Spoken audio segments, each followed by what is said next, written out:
My beautiful wife Tisha was very playful tonight. She was more fun than usual as we sat on the couch after dinner, jumping on my lap and giving me a hug. My name is Jacoby, but my friends call me Jay. I fell in love with Tisha over 5 years ago, and we just celebrated our 4th wedding anniversary last month. We met right after I left the Marines. During my time in the Marines, I got into weight training and self-defense. I spent my last year as a drill instructor, helping recruits become strong soldiers. It was fun, but I knew I wouldn't stay in the military forever. I had plans, and after I got out, I started my own gym and health trainer business with the money I had saved. The business grew quickly, and I devoted all my time to expanding it and helping people. I showed people I could help them change their bodies because I am 6'4" and 255 pounds of muscle. I like seeing people who were unsure of themselves at first become strong and confident. Tisha was the sister of one of my clients, and we connected right away. We looked funny together because Tisha is 5'4", a foot shorter and 145 pounds lighter at just 110 pounds. She was thin and innocent at 22 years old. I was 26 and had more life experience. She wasn't into training, but we loved spending time together. We became a couple, and our romance turned into marriage a year later. Our bond was strong, and we enjoyed our time together. To be honest, she was the best lover I had ever been with. Tisha was always attentive, loving, and uninhibited in the bed. She met all of my needs, and I loved her with all my heart. As you might imagine, being a health trainer with a hard body and good looks to match, I constantly get propositioned by the ladies I train. I mean, it's a constant battle to keep things under control with these ladies. I even had to install video cameras throughout the gym just to protect myself from any claims of sexual assault from one of the girls I turned down. Sometimes they got angry when I rejected their advances. I had heard about some vengeful women making false claims and needed to protect my business and my reputation. I set up the cameras with a remote to my home so that Tisha can look in on me whenever she likes. Tisha knows how committed I am to her, and I make sure to let her know how much I love her. My size and power may be too much for her, but she never complained. Financially, we are in good shape since my business has grown nicely, and Tisha works as a real estate agent to help with extra income. Last Sunday afternoon, we were relaxing in the living room with a bottle of wine, and Tisha was more playful than usual. She was all giggles and jumped on my lap, giving me kisses and acting like a high school girl.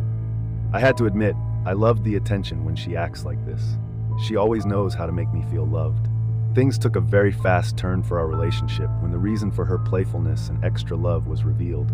As she was rubbing her hands through my hair, she smiled at me with that smile that always calms me and said, "Sweetheart, Brian is taking me out to dinner next Friday night. You're okay with that, right?" It actually took me over a minute to compute what she had just said. I was sure I didn't hear her correctly and just enjoyed that wonderful smile. When I didn't respond, she asked again in a sweet voice, "You don't mind, right?" "Tisha, what are you asking me?" "I'm sorry, I don't understand." "Silly, Brian from the office asked me out for dinner next Friday, and I kind of told him yes." Now that I had heard what she had said and grasped its meaning, my mind was certain that I had misunderstood her request. "Are you requesting permission to have supper with Brian the following week, similar to a date?" "Not a date, really. Just dinner and maybe a movie." I sat there for a long time, shocked that my loyal wife, the love of my life, was asking if she could go on a date with another guy. "Tisha, that's what a date is. Do you want to go out with another guy?" She replied, "He's such a nice guy, and we get along well at work. He makes me laugh and feel good. I don't see it as a date, more like drinks after work, but this time dinner and a movie." If you enjoyed this video, consider liking my video. My head was spinning. Surely she understood what she was asking, but I don't think she did. "Tisha, you know I've never gone out with another woman or even thought about it. How can you want to go out with another guy?" "Jay, don't be jealous. He's nothing like you, and it's just one night. I will only love you, and I don't feel anything for him, but I want to do this." I already told him yes. I hope you're not mad. I wasn't mad. Mad was a much smaller word for how I felt at that moment. Fortunately, all of my military training allowed me to remain calm as I assessed the situation and quickly came up with an idea. "You already accepted?" "I get it now," I said, picking up my cell phone and searching for the number of one of the ladies that had been after me for several months. With Tisha still on my lap and playing with my hair, I dialed the phone. "Hi, Angel. This is Jay," I said, watching my wife's face looking confused. "I'm good, thanks. Listen, is that offer still open for Friday night?" "It is?" "Great." My wife, well, she just told me that she wanted an open marriage, and I immediately thought of you. "That'll be fun. I'll see you this week, and we can plan it out. Bye." Tisha had stopped rubbing my hair and looked at me with squinted eyes. "Who's Angel?" "One of my clients. We get along really well, and she makes me laugh, so we're gonna go out on Friday night, just like you. Don't miss out on the journey to 1,000 subscribers. Hit that subscribe button now and be part of something big before everyone else. Oddly, she was instantly pissed and jumped off my lap, screaming at me. I could not believe that she didn't see the hypocrisy of her actions. I just listened to her as she continued to scream at me.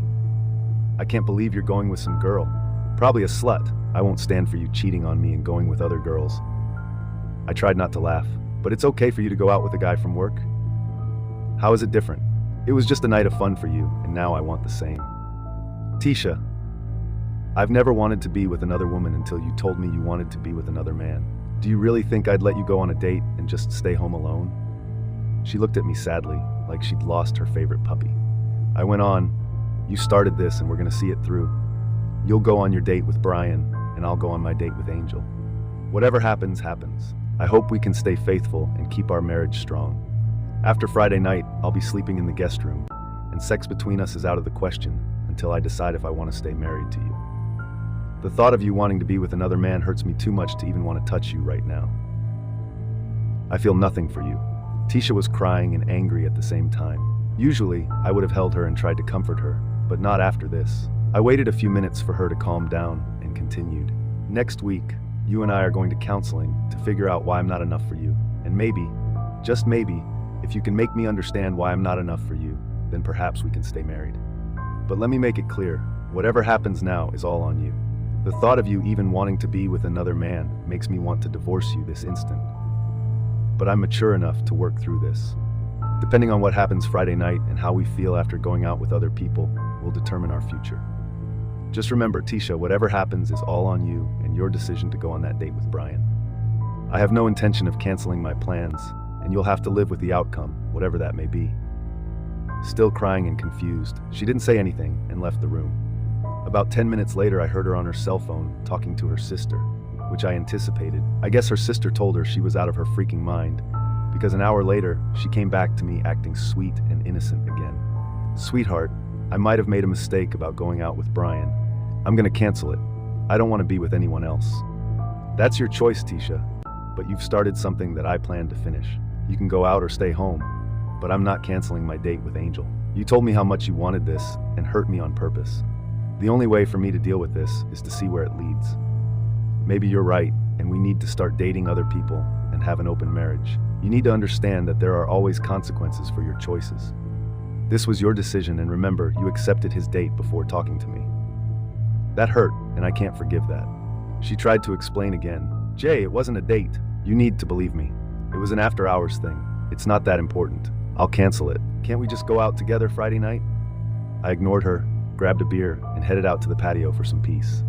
I slept in the guest room that night and the rest of the week after listening to Tisha crying all evening. I got a call the next day from her sister, Helen. Jay, are you really going out with another woman this week? You can't do that to Tisha. She loves you so much. Helen, clearly you don't know the entire situation or weren't told the whole story. Your little sister accepted a date from a coworker without even discussing it with me. She came home and announced she was going to go on this date without caring about my feelings or our marriage. I am definitely going to go on a date, and we will see where we are afterward. I've been monogamous and never even thought of being with another woman since the day I met your sister. Truthfully, I love her more than anything, but I'm not sure I want to stay married to a woman that wants other men. That's going to be hard to get past. Do you understand that? Yes, Jay, I do. I didn't realize she was that stupid. Please be patient with her. She probably doesn't even realize she's hurting you and thinks it's no big deal. Helen, I am being patient. I haven't kicked her out yet, but she will have to deal with the consequences. After talking with Tisha, you helped her understand the damage she caused to our marriage and my feelings by dating someone else. Tisha apologized and begged me to cancel our dates, but I was determined to even things up and show her what she had done.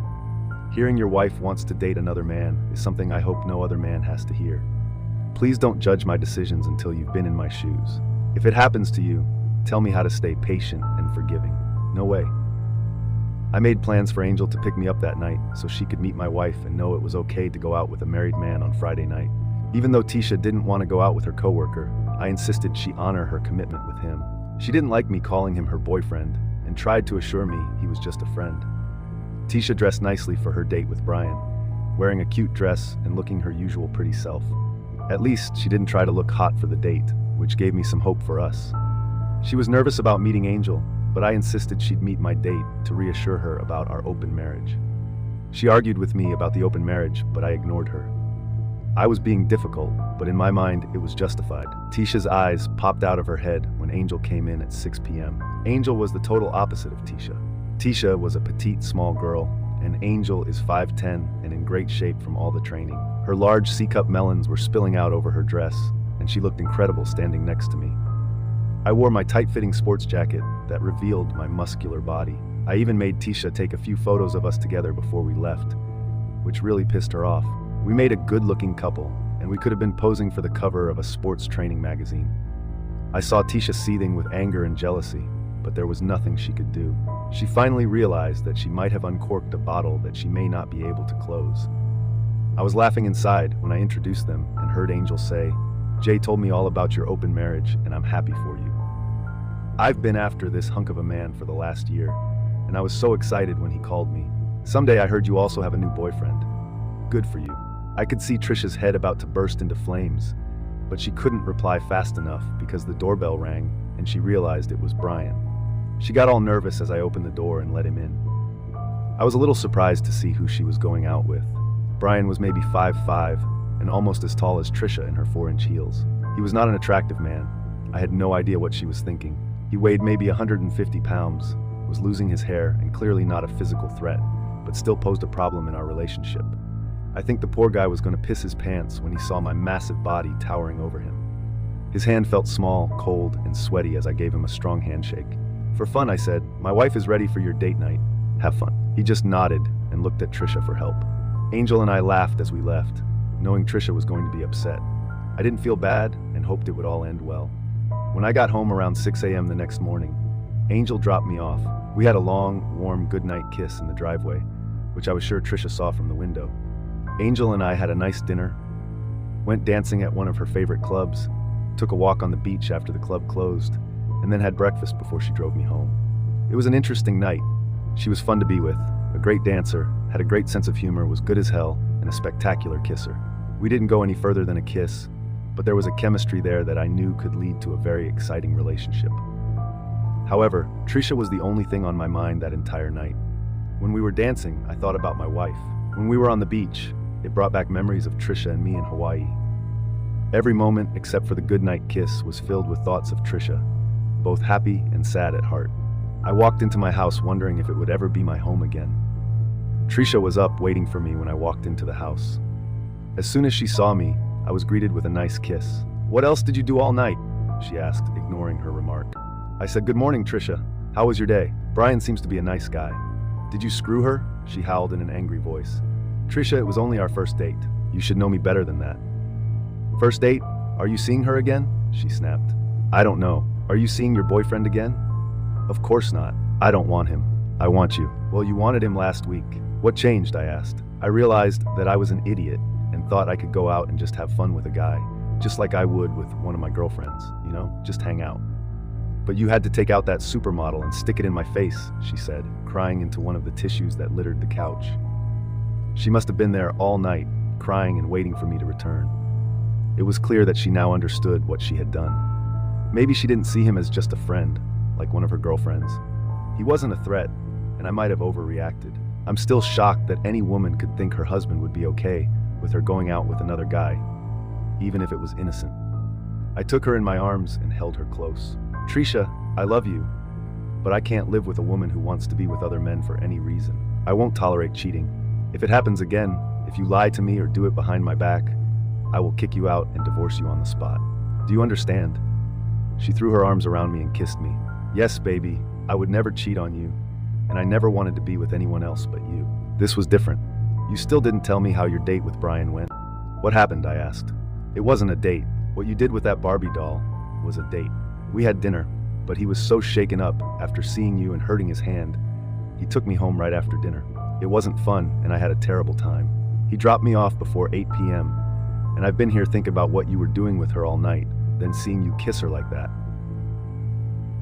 She started sobbing again. I held her again and told her everything would be fine. I did laugh to myself, thinking about the little guy meeting her muscle man husband after I shook his hand. I was fairly sure he was going to be a gentleman that night, which was another reason I waited to meet him before Angel and I left. Tisha, let's forget about last night for now, but I'm serious about counseling. I still need to understand some things, and you also need to understand my feelings. If we can get through that and I can trust you again, then I won't see Angel or any of the other women that continue to ask me out. Her eyes opened wide when she realized Angel was not the only threat. We spent the day in bed, making sweet love and getting reacquainted. I started sleeping back in my own bed and began on the path back to sanity. Counseling was the answer to our situation. Mrs. Williams was empathetic and nurturing. She actually had to explain to Tisha how her actions made me feel insignificant and hurt. Tisha didn't look at Brian as a man, but only as a friend. She tried to explain that she never said it was a date, but just a night out with her friend Brian. She tried to explain that it wasn't any different than her doing the same thing with one of her girlfriends. Mrs. Williams finally made Tisha understand that in a monogamous relationship, you don't spend time with other men and ignore your husband. Tisha tried to complain about how vindictive I was by dating a woman who was clearly sexier and better looking. She said it wasn't fair and that it wasn't right. Mrs. Williams explained things from my point of view and shared some thoughts that calmed Tisha down. When it was my turn to speak, I explained that I now understood her intentions, but I still wouldn't accept her spending time with other men. I looked at Tisha and said loudly, "Tisha, I love you, and you broke my heart when you told me you were going out with Brian. My military training kicked in, and I decided to fight. If you were going to see other men, then I would respond by dating other women. I never wanted to do that, and I'm regretful it happened, but this was on you. In the future, if you do something like that again, you will have divorce papers within a week. I will not put up with a cheating wife. I realize and understand that you didn't consider this a date, which is why I'm willing to work on our marriage, but don't ever try that again." Everyone was quiet after that outburst, and things had changed. Tisha was more in tune with my feelings, and we talked more and turned this ridiculous event into a stronger marriage. We continued therapy for several months and found new ways to keep each other as our main focus in the relationship. Angel was understanding and even called Tisha to tell her she would back off and not go after her husband. But if she ever wanted to ditch him, she would be happy to step in. Tisha understood that she had me and that she could lose me to another woman very rapidly. She never gave me a reason to be jealous or think about dating another man again. She understood that dates have meaning and that bad choices have consequences. Tisha and Brian stayed friends, but Brian was too scared to try anything more than just being colleagues. I realized that sometimes women don't always understand traditional views.